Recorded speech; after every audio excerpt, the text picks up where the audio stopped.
सभी महिलाओं का है जिनके अपराधियों को इसी सरकार द्वारा छोड़ दिया गया। यह हाथरस में हुआ जब उसके अपराधियों को छोड़ दिया जाता है। जब अमृत महोत्सव मनाया जाता है तो 15 अगस्त के दिन बिल्किस बानो के अपराधियों को छोड़ दिया जाता है।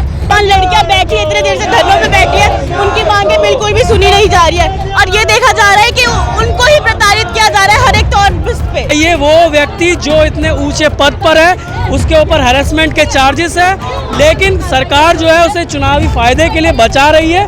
उसके खिलाफ पूरा देश एकजुट होकर और उस आदमी को जेल भेज के ही रहेगा। ये है कि पुलिस ने अभी तक गिरफ्तारी नहीं करी है, कोई चार्जशीट फाइल नहीं करी है। अभी तक WFI का चीफ पद पे बैठा है, वो सांसद है, उसके पास पावर है।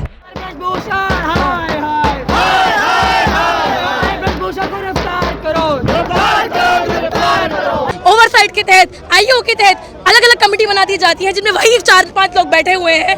वही लोग क्यों डिसाइड करेंगे? वो आपराधिक है। जब ICC का गठन होना था तो किसी भी स्पोर्ट्स फेडरेशन में ICC का गठन क्यों नहीं होता है? हम ये सवाल उठा रहे हैं। इंटरनल कंप्लेंट्स कमेटी होनी चाहिए, बाहर का व्यक्ति बैठना चाहिए। नार्को टेस्ट करवा लो, हमारा भी उनका भी करवा दो। नार्को टेस्ट की बात नहीं, ये सब होना चाहिए, सारी बात की बातें हैं। बात ये है कि पुलिस ने अभी तक गिरफ्तारी नहीं करी है, कोई चार्जशीट फाइल नहीं करी है। अभी तक WFI का चीफ पद पे बैठा है, वो सांसद है, उसके पास पावर है और उस पावर के तहत वो बार बार लोगों को डराने का, धमकाने का, पहलवानों ने भी बयान दिया है कि जो नाबालिग है उसको बार बार डराया धमकाया जा रहा है, उनको उनके परिवारजनों पर दबाव डाला जा रहा है। तो अगर ये आदमी बाहर घूमेगा तो ऐसी चीजें तो होती रहेंगी। उसको अभी तक गिरफ्तार क्यों नहीं करा गया है जब पॉक्सो का मामला लगा हुआ है? ये भी सवाल है। हमारा कानून कहता है कि जब भी ऐसा कोई मामला आता है हरासमेंट का तो जो अक्यूज है वो इनोसेंट नहीं है, खुद से उसको प्रूव करना पड़ेगा। इनोसेंट टिल प्रूवन गिल्टी नहीं। ये कहा जाता है कि जो अब जिसने अक्यूज करा है उसकी जिम्मेदारी नहीं है, जो अक्यूज है ही has to prove himself not guilty. पर मीडिया अपना ट्रायल चलाया जा रहा है, मीडिया ऐसी बातें बनाया जा रहा है। क्यों सुन रहे हैं हम? अभी तक अरेस्ट क्यों नहीं हुआ, ये सवाल है।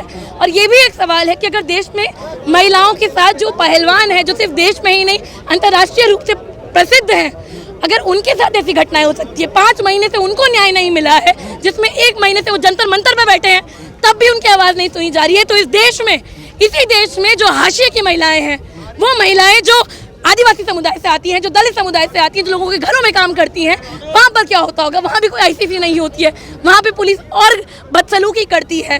कई बार महिलाएं कंप्लेंट करने जाती हैं, उनका वहीं पर पुलिस स्टेशन उनके साथ दुष्कर्म हो जाते हैं और हम यहाँ चुप्पी साधे रहते हैं। हमें लगता है कि ये किसी एक विशेष वर्ग का मामला है, ये किसी एक विशेष वर्ग का नहीं। सिर्फ बेटी समान है विनेश, हमारी बेटी समान है। जब ये गोल्ड लाती हैं तभी इनके बेटी समान होती हैं, तभी राष्ट्र का गौरव होती हैं। तो ऐसा क्या होता है कि एक बार वो बताएं, 7 महिलाएं आके साथ में बताती हैं कि हमारे साथ यौन शोषण हुआ है और उसके बावजूद कोई कार्रवाई नहीं होती है। तो क्या होता है? हम बेटियों की सुनना बंद कर देते हैं देश में। और ये एक बेटी नहीं, 2 बेटी नहीं, 7 बेटियां नहीं है, ये बहुत सारी महिलाएं हैं। और ये आंदोलन उन सभी महिलाओं का है जिनके अपराधियों को इसी सरकार द्वारा छोड़ दिया गया।